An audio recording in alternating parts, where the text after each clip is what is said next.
सही। भट्टी साहब आपके पास भी आएंगे, लेकिन एजाज सैयद साहब के साथ पहले हम ये सवाल सामने रखना चाहेंगे कि हुकूमत को एक साल बाद सियासी जलसे करने की फिर ज़रूरत क्यों पेश आ रही है? आपका क्या तज़िया, आपने दीगर तज़ियाकारों की राय भी जानी। देखिए, बात यह है कि पाकिस्तान मुस्लिम लीग नवाज़ जो है, आप देखिए कि ये अवामी राब्ता कर कहाँ रही है।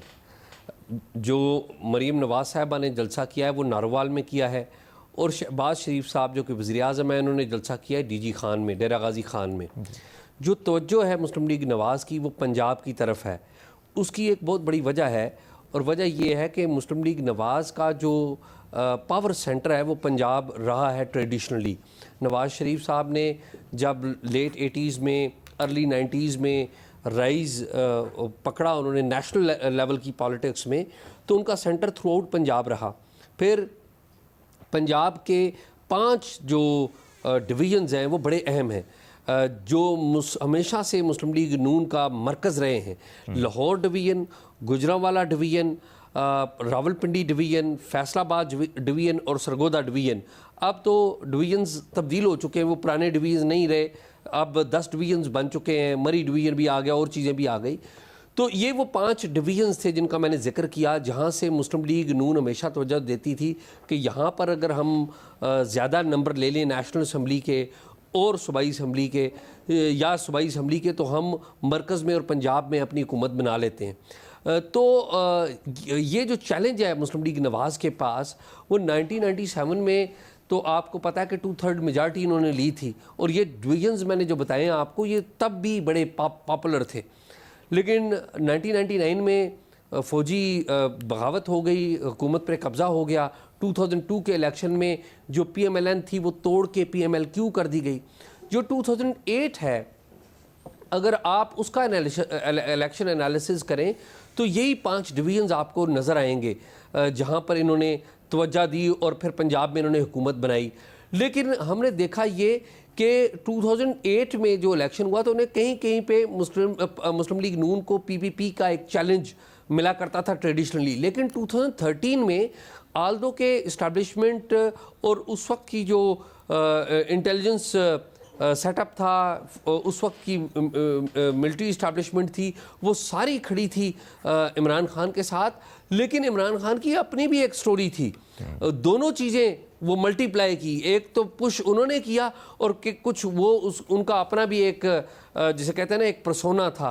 तो 2013 में मुस्लिम लीग नून को जो पंजाब जो उनका गढ़ समझा जाता था, पहली दफ़ा चैलेंज मिला।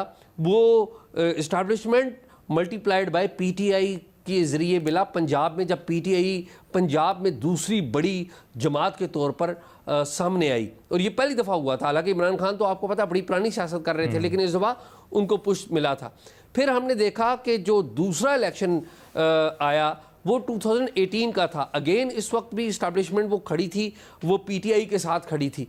लेकिन जैसे तैसे भी वो जो 2018 का इलेक्शन है उसमें नंबर ऊपर नीचे किए गए, RTS का सारा मामला किया गया। लेकिन अगर वो मामला ना भी किया जाता तो मुस्लिम लीग नून को PTI का चैलेंज 2018 इलेक्शन में भी था। शायद PTI ना जीतती, लेकिन एक बड़ा चैलेंज मुस्लिम लीग नून के पास था। अगर फेयर इलेक्शन होते तो शायद PTI ना भी जीती, लेकिन बदस्तूर चैलेंज था। फिर 2024 के इलेक्शन में जब हमने देखा कि पूरे मुल्क में मियाँ साहब ने, नून लीग ने एक एंटी इस्टेब्लिशमेंट जो बयानिया वो शुरू कर रखा था साल 2017 से, वो बड़ा पॉपुलर था, और 2024 के इलेक्शन में ये वो बयानिया छोड़ चुके थे।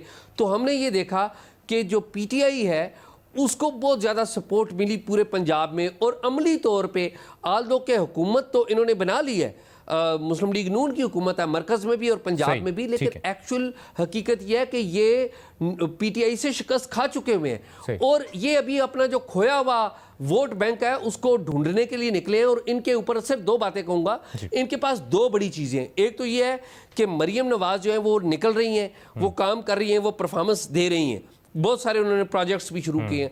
दूसरी बात आप एक और गौर करें कि नवाज शरीफ आपको कहीं नजर नहीं आएंगे। नवाज शरीफ अमली तौर पर रिटायर हो चुके हुए हैं, वो ना तो अपनी बेटी के रास्ते में आना चाहते हैं, ना अपने भाई के रास्ते में आना चाहते हैं। तो जो अगला इलेक्शन होगा, ये अगले इलेक्शन की तैयारियां हैं, एक लॉन्ग टर्म टर्फ है। और अगले इलेक्शन में जो वज़ीर आज़म का नारा लगेगा, मेरी जहां तक प्लस माइनस है, अगले इलेक्शन में वज़ीर आज़म मरीम नवाज का नारा लगेगा, क्योंकि मरीम नवाज जो है पंजाब में एक्टिविटी दिखा रही हैं। ठीक है, इरशाद भट्टी साहब मुख्तसरन इसको कंक्लूड कीजिएगा इस डिस्कशन को। मैं शायद अपने भाई उमर चीमा को समझा नहीं शायद पाया। मैं कन्फ्यूजन का शिकार नहीं हूँ।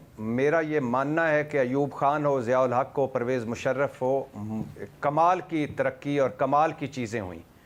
और मेरा ये मानना है कि जो कुछ शहबाज हुकूमत 1, शहबाज हुकूमत 2 में हो चुका है, ये किसी डिक्टेटर के दौर में भी नहीं हुआ।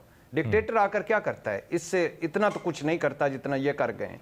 लेकिन इन पर मैं तनकीद इसलिए कर रहा हूं कि ये जमहूरियत का नाम लेते हैं, और ये पार्लियामेंट का नाम लेते हैं, ये आइन का नाम लेते हैं, ये कानून का नाम लेते हैं, ये सिविलियन बालादस्ती का नाम लेते हैं, ये वोट की इज्जत का नाम लेते हैं। तो उस हवाले से मैं इन पर तनकीद कर रहा था कि जब आप चोगे जमहूरी पहन के आते हैं और अंदर से आप जमहूरी नहीं होते, और आपने क्या हाल कर दिया है आइन का, कानून का, पार्लियामेंट का, अदलिया का और इलेक्शन का, वोट की इज्जत का।